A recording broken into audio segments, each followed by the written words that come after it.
आजकल यूपीएसआई का एग्ज़ाम चल रहा है और बहुत सारे जो कैंडिडेट हैं जो एग्ज़ाम देने वाले हैं वो सबके मन में डाउट है कि क्वेश्चन कैसा आ रहा है, हार्ड आ रहा है या इजी आ रहा है। बहुत सारे मन में सवाल है।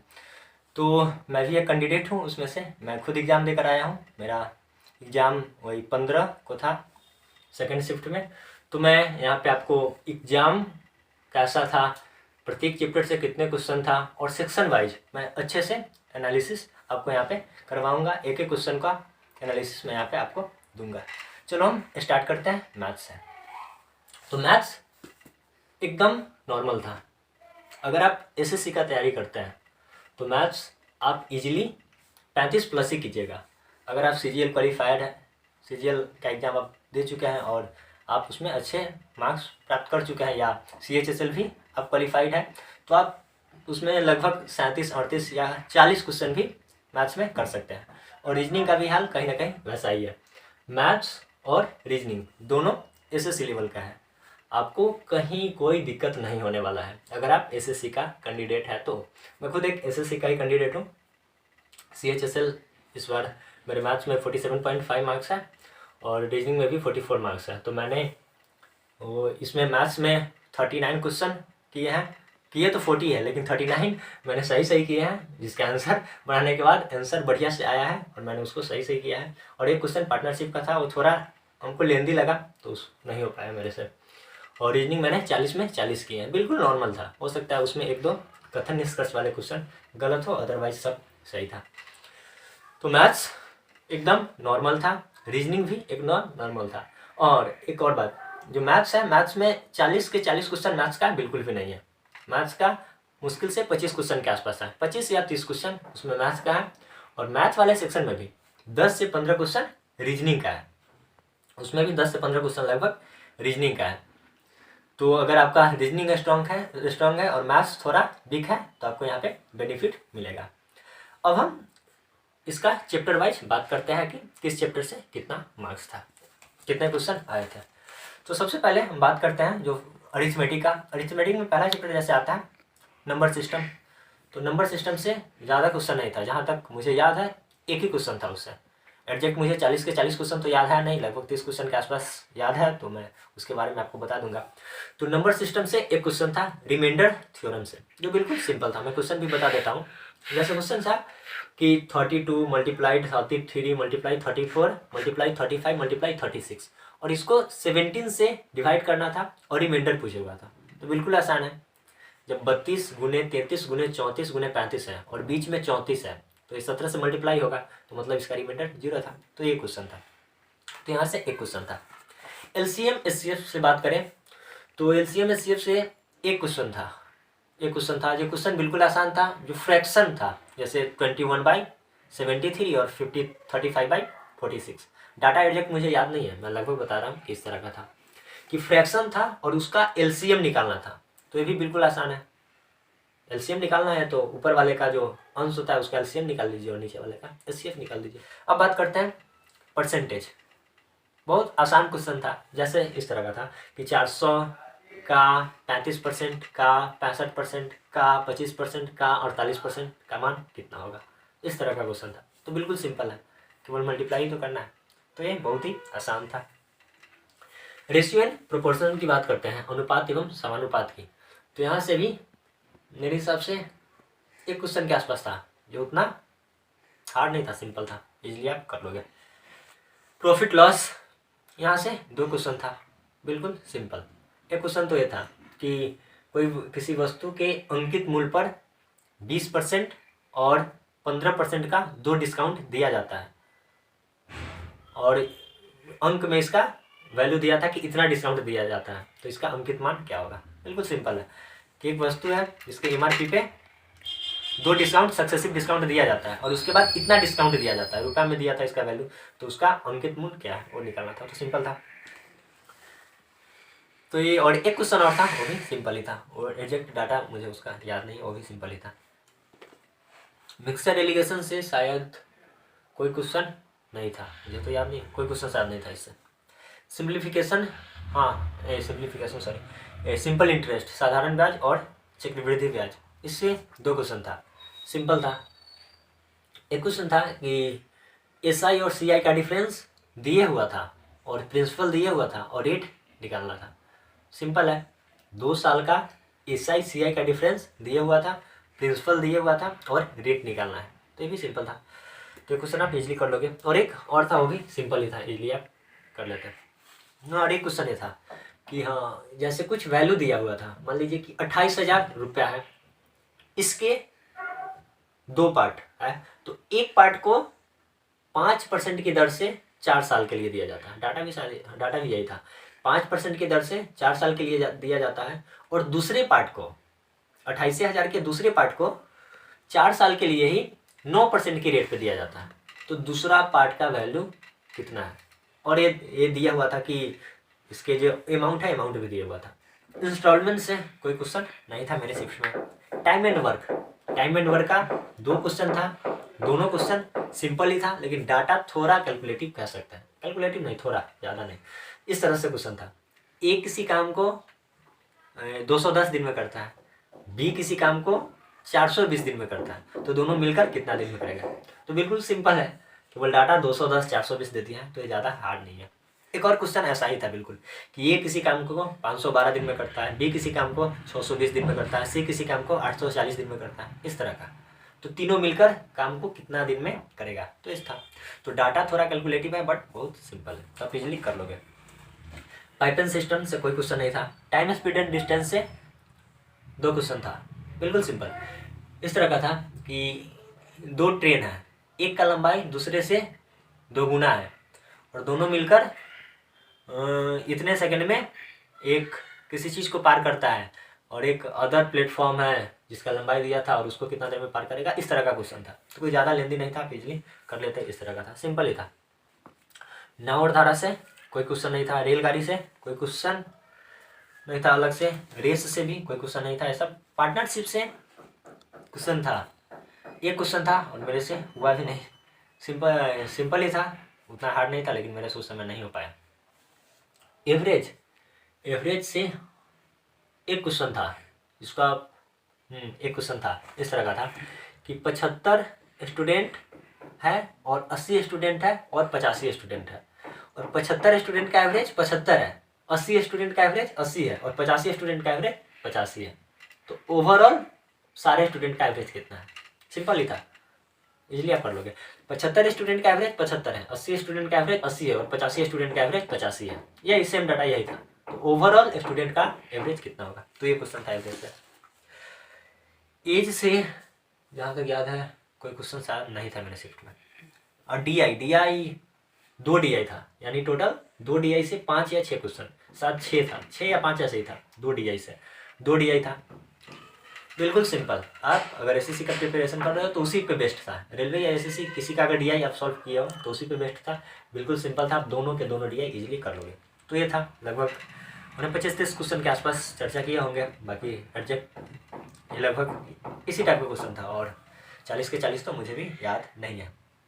तो फाइनली अगर आप मैथ्स थोड़ा भी आपका अच्छा है तो 35+ इजीली करोगे, ज़्यादा अच्छा है तो 39-40 भी करोगे। मैंने भी 39 करके आया है, बस एक क्वेश्चन गलती हो गया था। अब एडवांस की बात करते हैं। एडवांस बिल्कुल ना के बराबर। हम अगर देखें तो एडवांस से बिल्कुल एक ही क्वेश्चन था, क्योंकि यहाँ पे एडवांस में जो आता है ज्योमेट्री से एक भी क्वेश्चन नहीं था, 2D मेंसुरेशन से नहीं था, कोऑर्डिनेट से नहीं था, 3D मेंसुरेशन से एक क्वेश्चन आ रहा है। मैंने भी सुना था कि एक क्वेश्चन ही आ रहा है, और मेरे शिफ्ट में भी एक ही क्वेश्चन था, और वो भी सिंपल। अगर आप किसी टीचर का डिस्कशन देखते होंगे तो सब बताया होगा कि गोला का वक्र पृष्ठ पूछ रहा है, और मेरे शिफ्ट में भी यही था, गोला का वक्र पृष्ठ का क्षेत्रफल। लेकिन डाटा थोड़ा कैलकुलेटिव बोल सकते हैं, क्योंकि वो कटने वाला नहीं था। पाई का मान दिया था 3.14 रखें, आर का वैल्यू दिया था, पाई का मान 3.14 रखना था, और गोले का वक्र पृष्ठ का क्षेत्रफल निकालना था। तो फॉर्मूला 4πr² से इजीली आप निकाल लोगे। लेकिन पाई का मान 3.14 रखना था, तो वहाँ पे आपको थोड़ा कैलकुलेशन करना पड़ सकता है, उस समय कैलकुलेशन करना थोड़ा पड़ा था। बाकी 3D से भी नहीं, अलजेब्रा से कोई क्वेश्चन नहीं, ट्रिगो से कोई क्वेश्चन नहीं, तो ये सिंपल था। तो ये था मैथ्स। अब हम रीजनिंग के बारे में देखते हैं। सीरीज से तो क्वेश्चन आना ही आना है, क्योंकि SSC ही में आता है, तो यहाँ भी क्वेश्चन था, और बढ़िया क्वेश्चन था। एक क्वेश्चन था, 6,5 11, 32, 129 और नेक्स्ट नंबर पता करना था। तो इस तरह का था। और भी अल्फ़ाबेटिक सीरीज से भी क्वेश्चन था। कोडिंग डिकोडिंग से भी 2 क्वेश्चन के आसपास, 2 या 3 क्वेश्चन था। कोडिंग डिकोडिंग से 2 या 3 इस तरह का क्वेश्चन था। सिलोजिज्म बढ़िया, उससे भी 2-3 क्वेश्चन था। सिंपल था, एसएससी लेवल, ज़्यादा हार्ड नहीं। मैथमेटिकल ऑपरेशंस, इससे भी 2-3 क्वेश्चन, इससे भी था क्वेश्चन बिल्कुल यही। रीजनिंग्स का क्वेश्चन ज़्यादा था। ये सेक्शनल रीजनिंग वाले सेक्शन में तो 40 क्वेश्चन था ही, और मैथ वाले सेक्शन में भी 10 से 15 क्वेश्चन, तो ओवरऑल 50 से 55 क्वेश्चन रीजनिंग से था, तो बढ़िया था। जम्बलिंग से भी क्वेश्चन इस बार आ रहा है, बढ़िया 3-4 क्वेश्चन इस तरह का था। डायरेक्शन से 2 या 3 क्वेश्चन था इस तरह का, डायरेक्शन से क्वेश्चन था, सिंपल था, इसलिए आप कर लेते हैं। क्लॉक से मेरे शिफ्ट में कोई क्वेश्चन नहीं था। कैलेंडर से मैथ वाले सेक्शन में एक क्वेश्चन था जो बिल्कुल सिंपल था, इस तरह का था कि 5 जून 2014 को अगर मंडे है तो 5 जून 2013 को कौन सा दिन होगा, इसी तरह का था। डेट सेम था, मंथ सेम था, ईयर एक ईयर बैक था और डेट पूछे हुआ था। एग्जैक्ट डाटा मुझे याद नहीं है, लेकिन यही था कि ईयर एक बैक कर दिया था, तो सिंपल है, इजली कर लेते हैं आप। तो कैलेंडर से क्वेश्चन था। सिटिंग अरेंजमेंट से सिंपल, एसएससी में जैसा आता है कि ये बी के दाएं से चौथा स्थान पे है और ये इधर से इधर है, तो सिंपल था। सिटिंग अरेंजमेंट 2-3 लाइन का, जिस तरह से प्रीवियस ईयर आप देखे होइएगा 16-17 वाले एग्जाम में, तो उस तरह का बिल्कुल भी नहीं था। सिंपल सिटिंग अरेंजमेंट, आप इजीली कर लेते हैं। मैथमेटिकल रीजनिंग, यहाँ से भी क्वेश्चन था 2 के आसपास। डाइस से भी एक क्वेश्चन था मेरे सेक्शन में। डाइस से एक क्वेश्चन था, 3 डाइस दिए हुआ था, उस पर नंबर दिए हुआ था और पूछ रहा था कि इस डाइस के इस नंबर के अपोजिट नंबर कौन सा है, तो बिल्कुल सिंपल था। फिगर मिसिंग नंबर, एक क्वेश्चन मेरे में था, 1 या 2, लेकिन था इससे 1 या 2 था, सिंपल। जो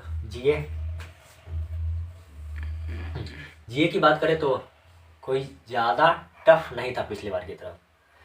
पॉलिटी और मूल विधि दोनों से मिलाकर 24 क्वेश्चन सिलेबस में दिया हुआ था, तो क्वेश्चन भी अच्छा खासा इससे है, 20, 22, 24 इसके आसपास, 20 क्वेश्चन के आसपास इससे आ रहे हैं, और उतना हार्ड नहीं है।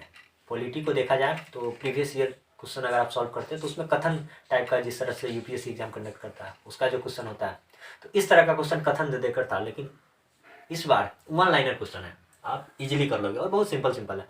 जैसे पॉलिटी का कुछ क्वेश्चन जैसे देखते हैं, ये 74वां संविधान संशोधन पूछे हुआ था कि ये कब लागू हुआ, और भी 86वां संविधान संशोधन के बारे में पूछे हुआ था। संविधान संशोधन से क्वेश्चन आ रहा है। और बात करें तो हिंदी सम्मेलन, प्रथम विश्व हिंदी सम्मेलन कहाँ हुआ था, ये क्वेश्चन था। मानवाधिकार दिवस कब मनाया जाता है, ये क्वेश्चन था। तो कोई ज़्यादा हार्ड क्वेश्चन नहीं है। और भी कुछ देखे तो ये हिस्ट्री का क्वेश्चन देखे तो सिंपल था कि साइमन कमीशन भारत कब आया, तो सिंपल है। यूपी स्पेशल से 2 क्वेश्चन था, एक था कि आईआईटी कानपुर की स्थापना कब हुआ, तो ये भी 1959 इसका सही आंसर है। तो मुझे तो खैर अंठे कानिए उसको टिक लगाते मेरा सही है। और ये एक और ये क्वेश्चन था उत्तर प्रदेश से कि जो स्वतंत्र भारत है, तो स्वतंत्र भारत का जो यूपी का प्रथम राज्यपाल कौन था, तो सरोजिनी नायडू है, तो ये था। तो यूपी स्पेशल से 2 क्वेश्चन था ये। देखिए अनुच्छेद 41 पूछा हुआ था, तो आर्टिकल से क्वेश्चन आ रहा है।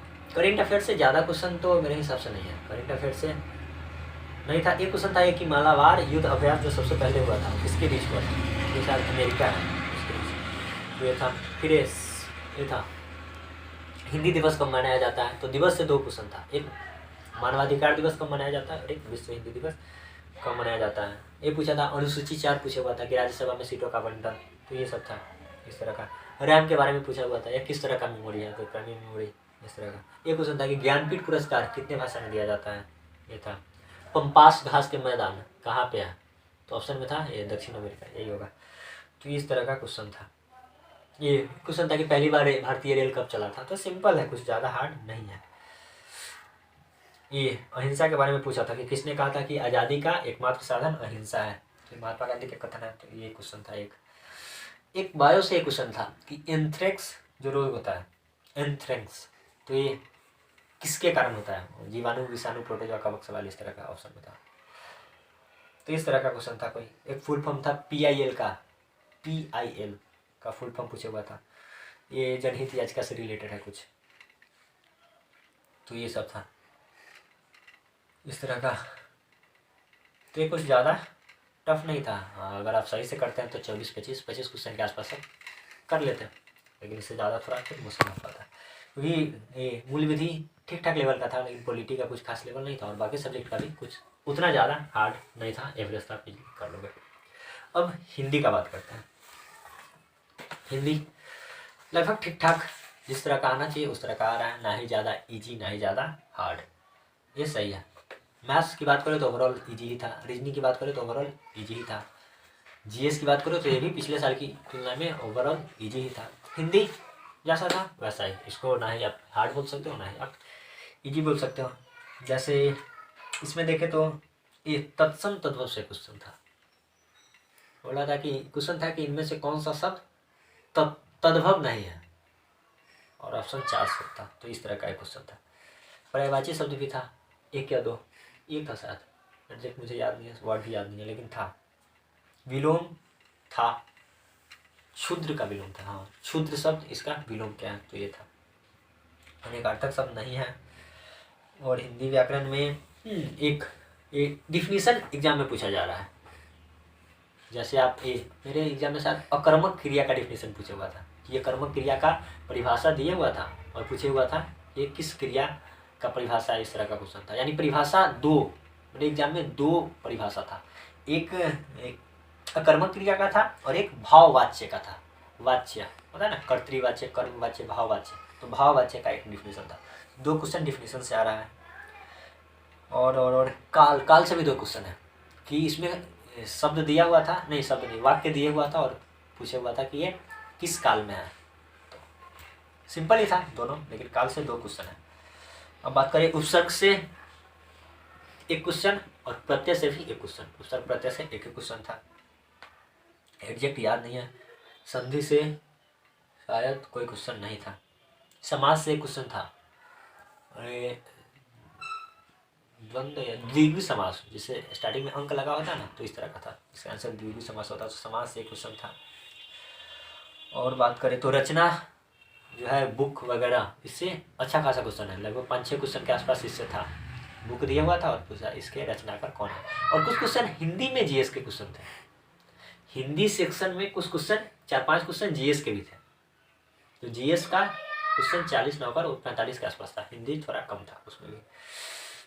विराम चिन्ह से एक क्वेश्चन था, एग्जैक्ट मुझे याद भी है, 1 मिनट 132 पेज नंबर विराम चिन्ह देखेंगे तो मुझे याद आ जाएगा कि कौन सा क्वेश्चन था। लेकिन विराम चिन्ह से एक क्वेश्चन था, ये था योजक चिन्ह था ना शायद, देख ले 1 मिनट, योजक विराम चिन्ह था, योजक, तो मेरा सही भी है। तो विराम चिन्ह से क्वेश्चन है। और मुहावरे कहावत से, मुहावरा से क्वेश्चन था, सिंपल ही था लेकिन मुझे याद भी है। तो छंद से क्वेश्चन था, और अलंकार से भी एक क्वेश्चन था, ये सिंपल था कि ये था विप्सा, ये विप्सा है, यह कौन सा अलंकार है, शब्दालंकार की अर्थालंकार, तो शब्दालंकार होगा विप्सा। तो अलंकार से एक और छंद से एक क्वेश्चन ये था। अपठित गद्यांश से 2 क्वेश्चन था, 2 या 3, यहाँ से भी क्वेश्चन था, 2 या 3 था। और यही था, बाकी जो भी था वो रचना से अच्छा खासा क्वेश्चन था।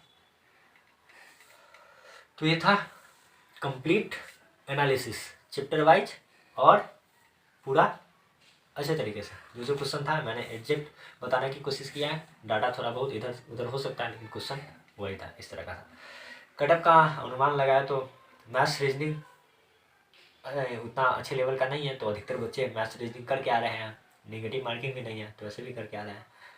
हिंदी जीएस का भी लेवल ठीक ठाक है, उतना हार्ड नहीं है, और हिंदी भी ठीक ठाक है। तो कट ऑफ पिछले बार इतना कम तो नहीं जाना चाहिए। कट ऑफ की बात करें तो मेरे हिसाब से अभी तो एग्जैक्ट कोई नहीं बता सकता है, क्योंकि अभी कंप्लीट एग्ज़ाम होना बाकी है, अभी तो बहुत कम ही शिफ्ट एग्ज़ाम हुआ है, और एग्ज़ाम के साथ साथ इसका जो नॉर्मलाइजेशन है वो भी बाकी है, नॉर्मलाइजेशन होना। फिर भी अगर अनुमान लगाया जाए तो मेरे हिसाब से 280 के आसपास जा सकता है, इसी से 2-4% आगे हो सकता है नंबर, या 2-4% एग्जैक्ट 2-4 नंबर नहीं, 2-4% नंबर आगे जा सकता है, या 2-4% पीछे रह सकता है, लेकिन वही 280 के आसपास मेरे हिसाब से जनरल का मेरे हिसाब से इतना जा सकता है।